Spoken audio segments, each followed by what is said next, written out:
Time now for an update from Fox Carolina News and Fox Carolina Weather. Weather rates certified most accurate.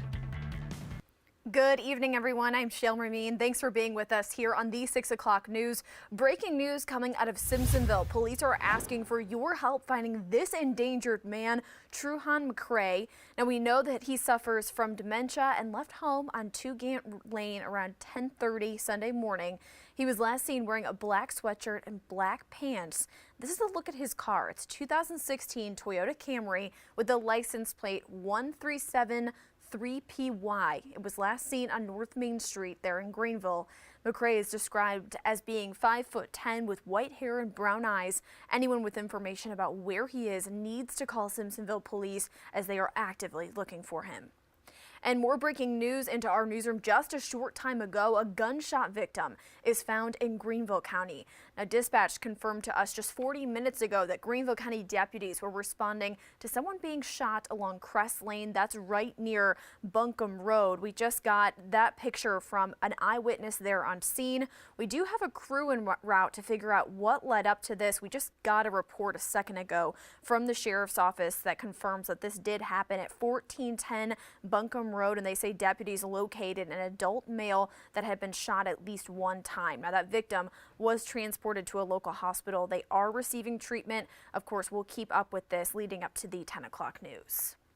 And one person is dead at a Greenville County apartment complex. We saw at least 4 forensic trucks on scene along Edwards Road there in Taylors.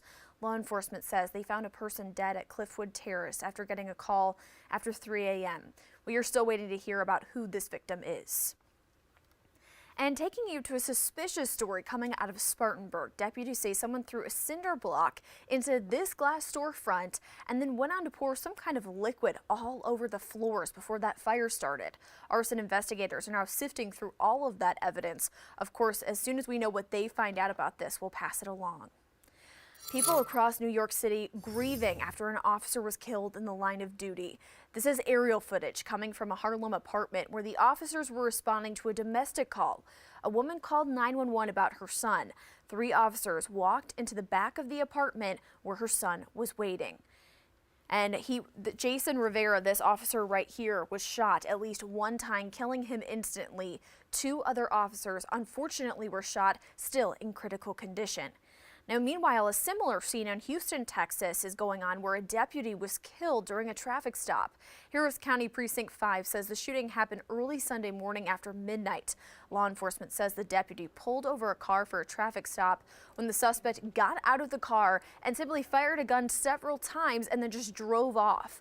A witness told police the man used an assault-type weapon. And police say 47-year-old Corporal Charles Galloway is the deputy killed in that shooting. Galloway was a 12-year veteran of that department who trained and mentored numerous officers. A department spokesperson said it plans to use all Harris County resources to bring justice to Corporal Galloway. Well, happening tomorrow, an NFL great and a nonprofit will be walking through the halls of Wren High School. We know Reggie Walker, a former NFL player, and the nonprofit Same Here Global will bring students all together to dig into mental health. After losing too many students to suicides over the years, one teacher applied to take some help to the next level. I really feel that after a day with them, that the kids are going to be way more well prepared and equipped to help a friend. Our mission is to normalize society's perception of mental health and make it part of our everyday conversation. And so we do that. Now, the goal is to have these students walk away with a different perspective and even to realize, even if it's a small action, it can have a profound effect. Again, this will start tomorrow morning. That's Monday morning, and we hope that their weather is going to be good to welcome these visitors. We want to check in with meteorologist Mark Johnson to figure out exactly what it's going to look like for us. Mark? Well, it's going to start off chilly tomorrow, but tomorrow's going to be a day very similar to today. In fact, maybe even a few degrees warmer than today, and it just felt very nice outside today, almost like a heat wave, even though we were close to where we should be for this time of the year for our highs. Right now, it's 50 degrees in Greenville, 48 degrees over in Union and Spartanburg. Gaffney's at 47 degrees, in the 40s in much of the mountains. 42 degrees in Asheville, though it's already down into the 30s over in Waynesville and Franklin. Going to be a chilly night over there, but some cloud cover is going to move in across the mountains. That'll slow down that cool off just a bit across western North Carolina. Now for tomorrow and for all of us across the area, we'll start off mild tomorrow to begin our new week, but as we go into the middle part of the week, it's going to turn colder across the region behind us, a weak system that moves through on Tuesday, and then we're watching another system that is going to be moving into our area, or approaching our area anyway, late week.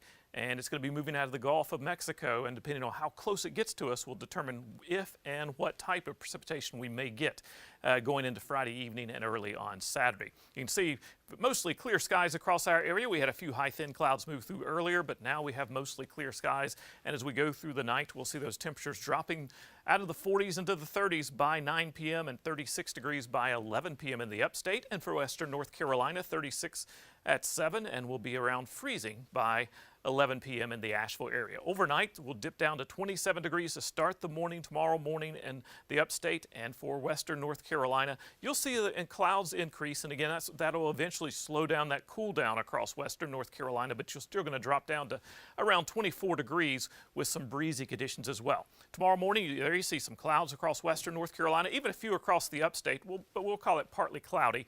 And then as we go into Tuesday, we'll see a few showers developing in the mountains, maybe right along the Tennessee border, some light snow showers, and also by later in the day on Tuesday, maybe a spotty shower across the upstate. But again, this is not a strong system. We're not expecting much moisture out of it, just mainly some clouds. So for the next 7 days, 49 degrees tomorrow, and then 50 on Tuesday. We drop to 40 back on Wednesday as we see that cool down back into our area.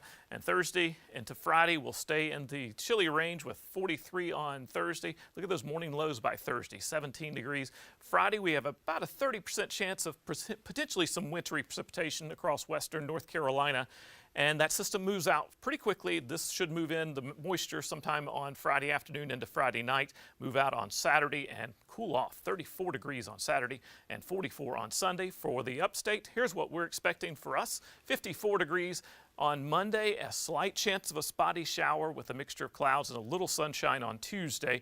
We cool back down into the 40s on Wednesday, and again, that next system, one forecast model brings moisture into our area, the other keeps it out. Either way, it looks like it may be cold enough for at least a wintry mix across portions of the upstate.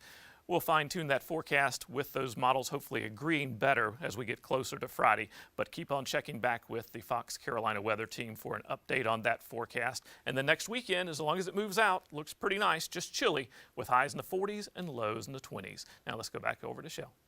Yeah, we're definitely going to want to keep an eye on Friday, that's for sure. Mark, thank you so much for that update, and thanks for joining us here at 6 o'clock. We will have continuing coverage coming up on the 10 o'clock news, but you can always download our free Fox Carolina News app. As I mentioned, we have a lot of breaking news happening, a shooting in Greenville County, as well as a missing man out of Simpsonville. So if we get any updates about this, of course, we'll pass it along to you. Until then, we'll see you tonight at 10 o'clock.